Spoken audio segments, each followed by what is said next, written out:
এই যে দলনেটাকে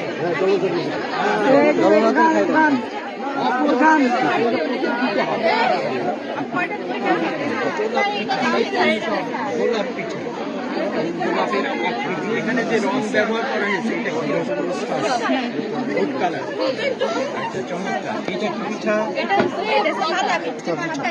সবই লক্ষ্মী পিঠা।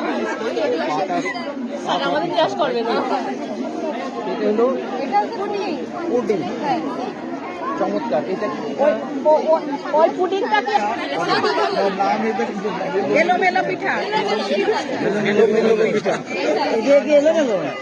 মানে এই পিঠা যারা খাবে তাদের হৃদয় এলোমেলো হয়ে যাবে। তবে প্রত্যেকবার এই ভাপা পিঠার একটা টাটকা দোকান বসে মানে তৈরি হয় আর আমরা খাই, কিন্তু এবার হয়নি এটা।